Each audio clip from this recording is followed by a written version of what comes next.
जय जिनेन केकेपी भक्ति पाठशाला में आप सभी का स्वागत है। आज की इस कक्षा के पाठ में आज हम पढ़ेंगे श्री पंच गुरु महाभक्ति, इसका अर्थ सहित जो आचार्य श्री कुंद कुंद आचार्य देव ने लगभग 2-2.5 हजार वर्ष पहले इस पंच महागुरु भक्ति की रचना की है, जिसे आज हम यहाँ पर प्राकृत भाषा में इसका अर्थ समझते हैं, इसका उच्चारण किस तरीके से करना चाहिए समझते हैं। श्री पंच गुरु भक्ति। मणुयणाइंद सुर धरिय छत्तया पंच कल्याण सौकावली पत्तया दंसणं नाण झाणं अनंतं बलम् तेजिणादिन्तुम् अहं वरं मङ्गलम् जेहिं जाणज्ञं वाणेहिं इयं दण्ठणं जन्म जरा मरणं नरदत्तदट्ठयम् जेहिं पत्तं शिवं सासयं ठाणयं तेमहं दिन्तु सिद्धावरं नाणयम् पंचहाचार यज्ञं संसाहया बारसंगाई सुजलहिं अवगाहया मोक्षं लक्ष्यमहन्ति महन्ते सया सूरिणो दिन्तुं मोक्षगयां संगया घोरे संसार भीमाडवी कानने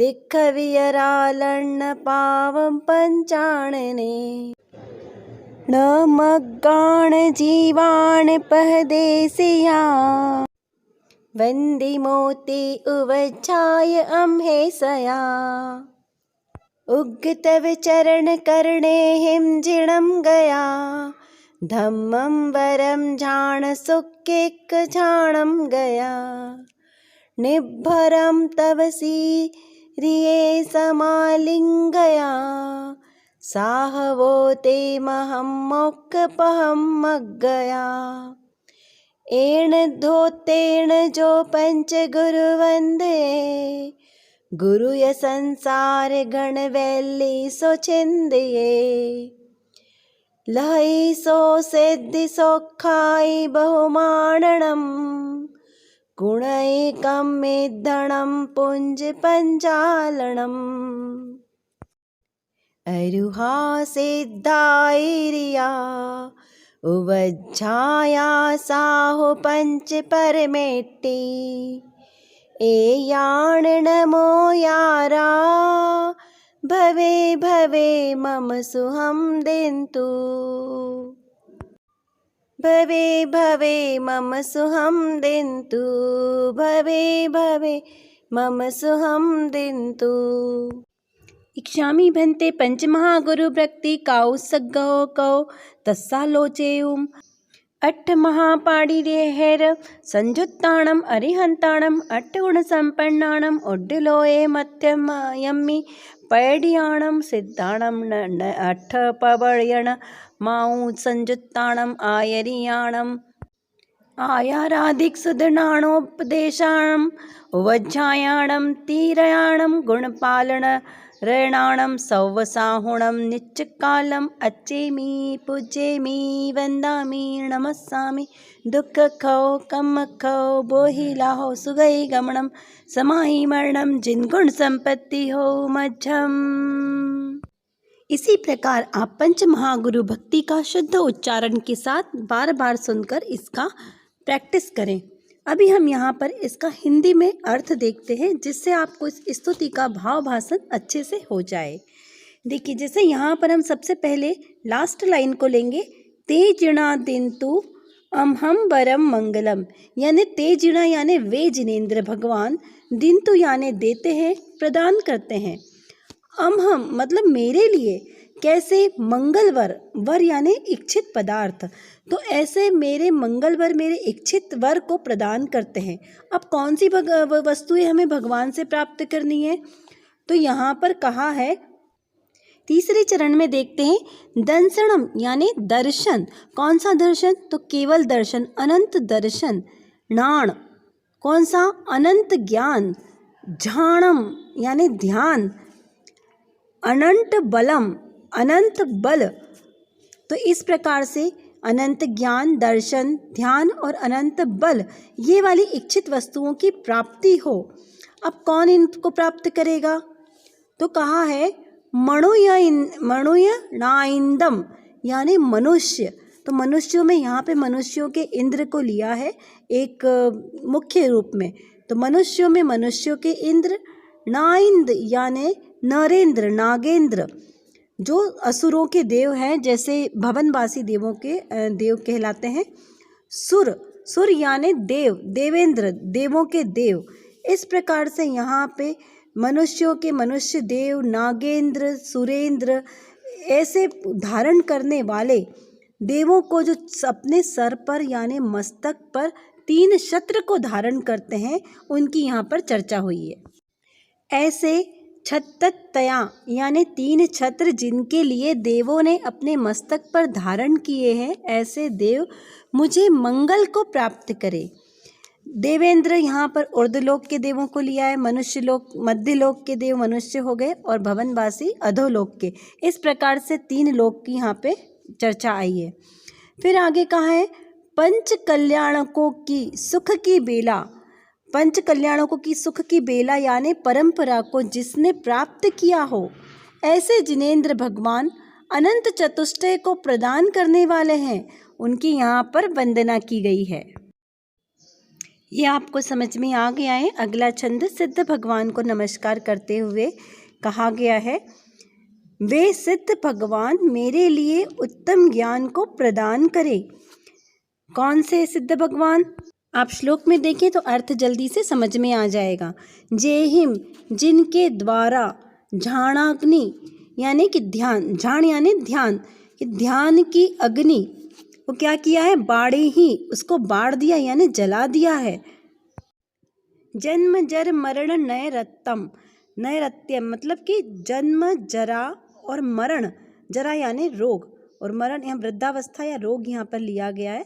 तो जन्म, वृद्धावस्था, रोग और मरण, ऐसे नगर, इसको नगर की उपमा दी गई है, ऐसे नगरों को जो जला देने वाले हैं, दग्ध कर दिया है, जिन्होंने जला दिया है, ऐसे ऐदठयम यानी स्थिर, जो स्थिर हो गए हों, ऐसे नगरों को जलाकर स्थिर हो गए हों, अति कठोर यानी वज्र की तरह, ऐसे जीव जन्म जरा मरण का नाश करने वाले, किसका? तो जन्म जरा मरण रूपी संसार का नाश करने वाले, ऐसे जेहि पत्तम जिनके द्वारा क्या? मोक्ष कल्याणकारी पदार्थ को हम प्राप्त कर लिया है, ऐसे सिद्ध भगवान की यहाँ पर वंदना की गई है। यहाँ पर शिव शब्द कल्याणकारी रूप में प्रयोग किया गया है। शिव यानी कल्याणकारी यानी मोक्ष का मार्ग, शाश्वत यानी शाश्वत स्थान, वो कौन सा है? तो वो सिद्ध पद है। तो ऐसे शाश्वत सबको पद को प्राप्त करने वाले वे सिद्ध भगवान मेरे आत्मज्ञान को प्रदान करें, ऐसी यहाँ पर भावना भाई थोड़ा है। ध्यान से पढ़ने पर बहुत ही सरल अर्थ है, बार बार सुनेंगे तो अर्थ क्लियर हो जाएगा। अब यहाँ पर तीसरे छंद में आचार्य परमेष्ठी भगवंत को नमस्कार करते हुए कहते हैं, सूरिणो आचार्य। यहाँ पे सूरिणो शब्द ये बहुवचन के रूप में प्रयुक्त किया गया है कि आचार्य देव हमें ऐसा सुख प्रदान करे, मोक्ष सुख, मोक्ष गया सम गया, वैसा मोक्ष लक्ष्मी वाला सुख हमें प्रदान करें। अब यहाँ पर विशेषण क्या बताए हैं? तो सबसे पहले लिखा है पंचहाचार, और क्या लिखा है? पंचाग्नि संसाहया, पंचाचार, यहाँ पे 5 प्रकार के आचारों का पालन करने वाले ऐसे आचार्य देव हैं। कौन से? ज्ञानाचार, दर्शनाचार, चरित्राचार, तपाचार और विनयाचार। इस प्रकार के 5 प्रकार के आचारों का पालन करते हैं। और पंचाग्नि, 5 प्रकार की अग्नियों को जिन्होंने ध्वंस कर दिया है, तो कौन सी? जठराग्नि, दावाग्नि, ज्वराग्नि, कर्माग्नि और तपाग्नि, इस प्रकार की लौकिक में अग्नियाँ कही जाती हैं, उन अग्नियों को भस्म कर दिया है अच्छी प्रकार से। और फिर अब फिर किसकी बात में क्या करते हैं? मोक्ष लक्ष्य 12 संगाई, यहाँ पर देखिए संधि विच्छेद करेंगे, बारस और अंगाई लिखा है ना, तो यहाँ पर हमने संधि विच्छेद किया। तो जो 12 अंगों के धारक किसकी साधना करते हैं? अपने आत्म स्वभाव की साधना करते हैं।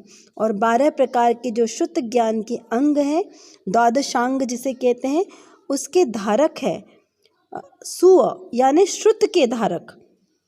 जल ही समुद्र के समान जो ज्ञान को धारण करने वाले हैं, ऐसे विशाल ज्ञान के धारी मोक्ष लक्ष्मी के अभिलाषी महंत पने को प्राप्त हुए हैं।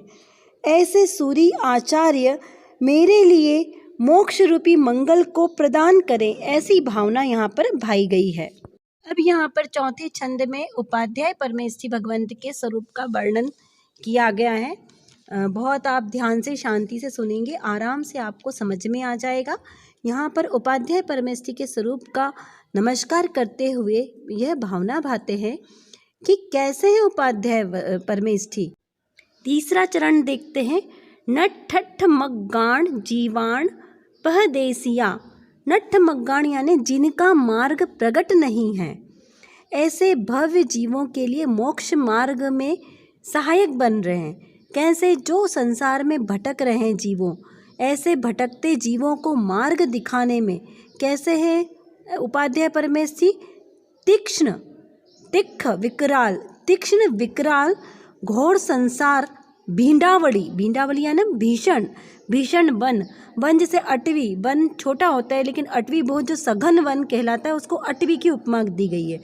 तो ऐसे संसार रूपी भींडावली यानी अटवी में जो तीक्ष्ण विकराल भयानक नाखूनों वाले, यानी यहाँ पर सिंह की उपमा दी गई है उदाहरण में, कि ऐसे बड़े बड़े नाखूनों वाला सिंह यदि वो किसी को नाखून मार रहा और उस जीव को यानी वैसे हिरण को वहाँ से बचा के ले आना, छुड़ा के ले आना, ऐसा ही कार्य उपाध्याय परमेष्ठी हम सब जीवों के लिए कर रहे हैं कि जो संसार के समुद्र, विकराल समुद्र में भटक रहे हैं, फंस गए हैं, उनको वहाँ से कैसे छुड़ा के लाएं।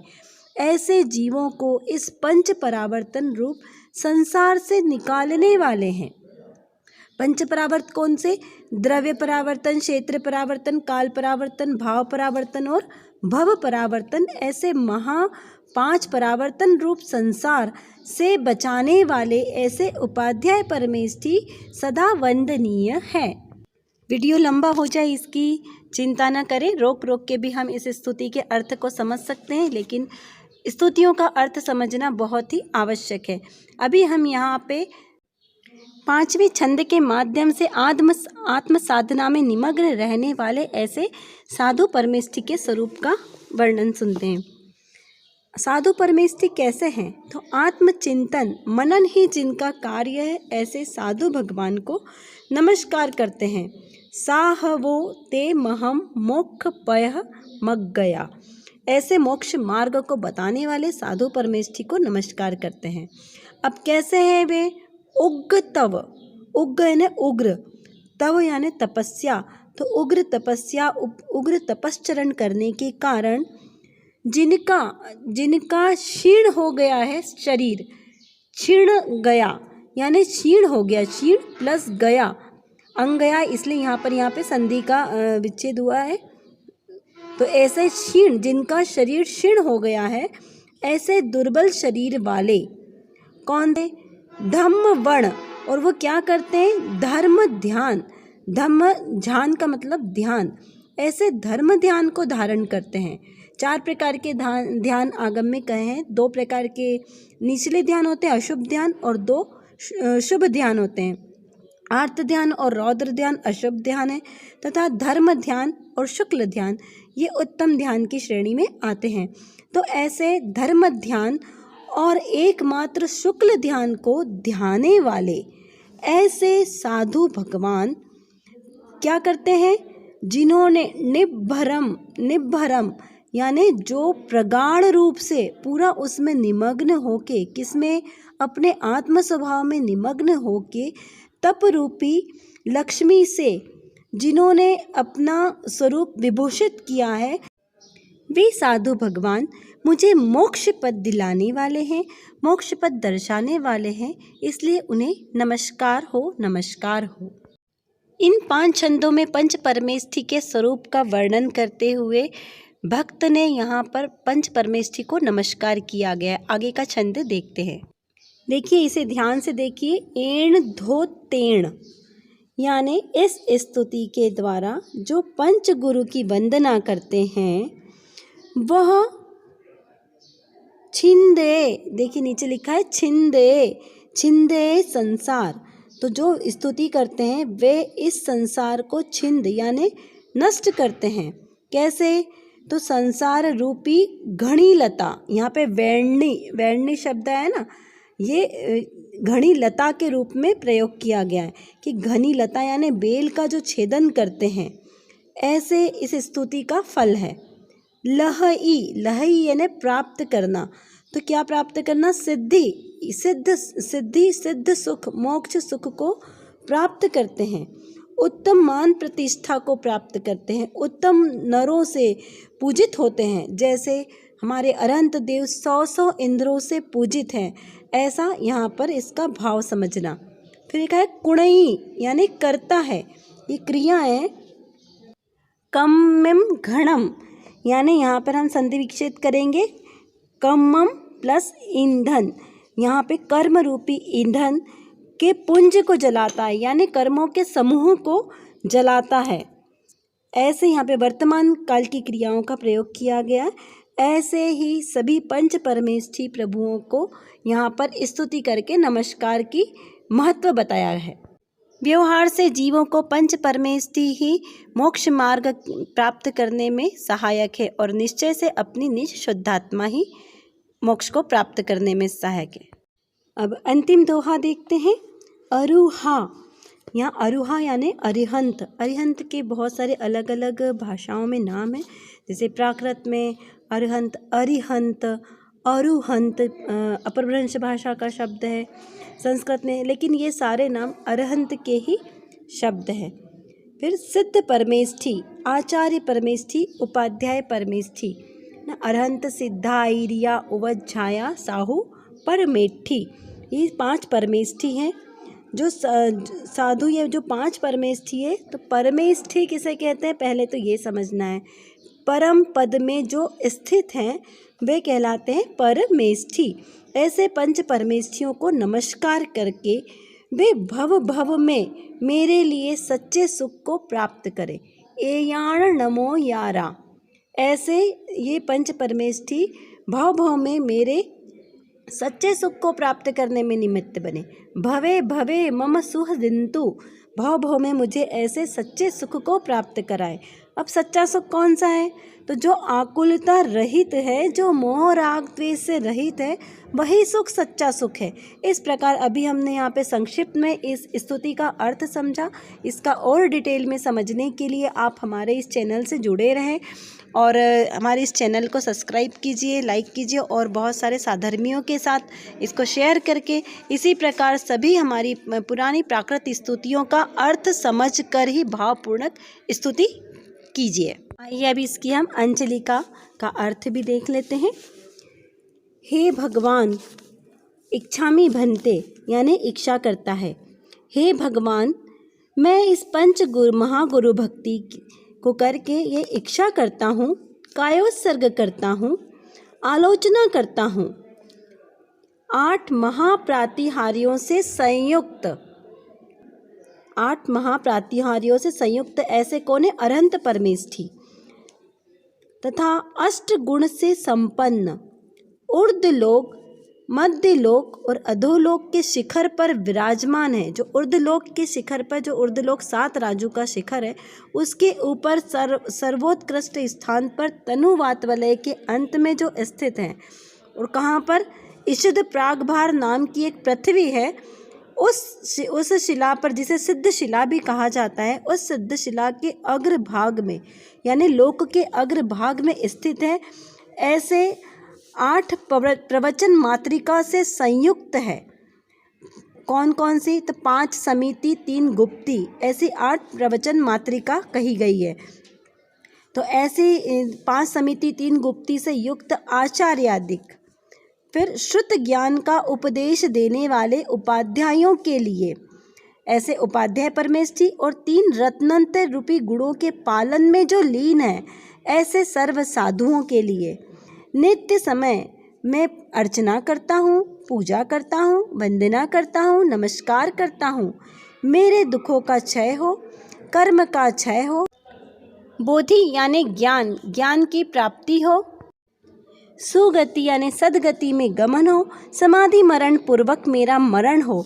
ऐसे जिनेंद्र भगवान आपके गुण रूपी संपत्ति मुझे प्राप्त हो, ऐसी भावना के साथ हम ये श्री पंच महागुरु भक्ति का स्मरण करते हैं। इस चैनल का एकमात्र उद्देश्य श्री जिन धर्म की शुद्ध निर्दोष प्रभावना हो। आप हम सभी इसी तरीके से स्वाध्याय करते रहें और अपना मोक्ष मार्ग प्रशस्त करें। सभी स्वस्थ रहें, प्रसन्न रहें। सभी को सादर जय जिनेंद्र।